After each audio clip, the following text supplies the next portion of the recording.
Brought to you by Eastern H2O. Check out easternh2o.com. The thrill of sports in any season. Wakeboarding, snowboarding, snow skiing, water skiing. You name it, Guy. They've got it over there at Eastern H2O. They bring Steelers 365 to you. Guy Junker, Ken Laird. Steelers and Titans will be brought to you on Thursday evening at LP Field in Nashville, Guy. As bad as the Steelers have been on the road here lately, and 0-2 this year, it seems 4 out like of 5 going back to San Francisco last year. Boy, it seems like this is a gift for the franchise to go down on a team that is really struggling in Tennessee and the Titans. But then again, it is the NFL, and they've already lost one to Carson Palmer and the Raiders, and you never thought that would happen. What are the pitfalls awaiting Pittsburgh Thursday night, if any? Yeah, I think there are a couple of flags that not too many people are talking about, including the unbelievable schedule Tennessee has had so far. The combined record of the 4 teams that beat them, 15-5. I mean, every one of the 4 teams that beat Tennessee is in first place in their division right now, compared to the Steelers losing to an Oakland team that has 1 win, and that's the only victory they have. I also worry, I think the Steelers are better against an inexperienced quarterback than an experienced one. Jake Locker hurt, not going to play. Hasselbeck, the complete opposite of Michael Vick of a week ago, in that he's practically nailed to the ground, but he has a very quick release. Didn't have a very good game last week. Not one pass for more than 18 yards. So I think it does set up well for the Steelers, but I think anybody that thinks it's an automatic win, 1, just look at what happened in Oakland, and 2, take a little bit of a further look past Tennessee. Yeah, and they were 9-7 last year. It's almost hard to explain. They've had some injuries, but Kenny Britt is coming back off the knee injury. He's back. He's a talent. He's looked like he's sleepwalking through the first couple weeks, just the film that I've seen. But they've got Nate Washington and Chris Johnson, and the Steelers are missing Woodley and Polamalu. Just on the surface, It looks like Tennessee's going to put up some points.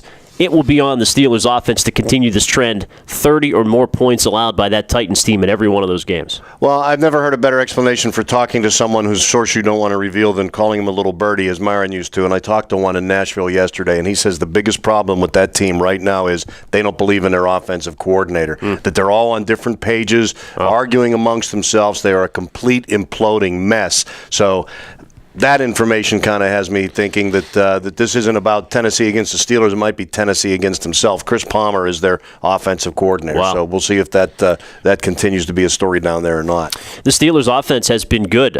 They've put up a lot of yards. Maybe in the red zone early they were having some struggles. Ben, though, has been excellent. No picks in the last 3 weeks. They can, I think, pick and choose how they would like to carve up this Tennessee defense, running or passing. Which do you think they would prefer here on Thursday night? Ben is 300-some yards away from breaking Terry Bradshaw's all-time Steelers passing mark. But then again, Mendenhall came back last week, and he looked very good. I think everybody got a little bit of a lift from – that wasn't a great running game. I mean, 81 yards by – we're used to the Steeler running backs in the real running days of having 125 yards. Yep. But I think they would like a little bit more of that balance, and I think – the offensive line, I don't know about you, the linemen I talked to this week seemed to have a little bit of a lift, a little bit.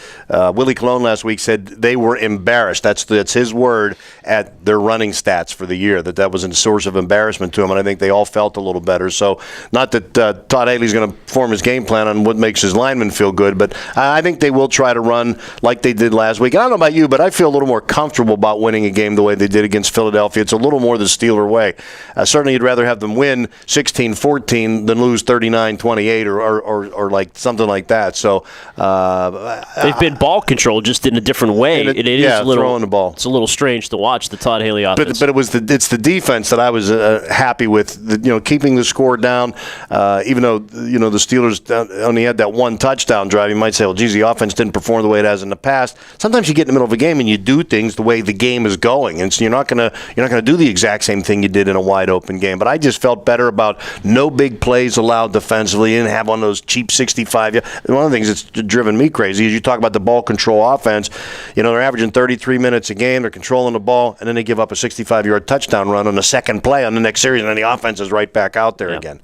Well, it's been a good rivalry between the two franchises, going back to Houston. Thanks to Joe Nedney. Yeah, the Nedney flop, and we've seen the Tommy Maddox injury down there, and some bizarre games. The last trip there, Vince Young was in, and they picked him off for 7 turnovers, and you never know when you get a Music City Miracle or 2 in that place. So always something happening in Tennessee. And the Thursday night game, the first of the year, but they're 1-4, and the Steelers looking for their first road win. We'll be watching with Guy Junker. I'm Ken Laird. It's TribLive.com and Steelers 365, brought to you by Eastern H2O.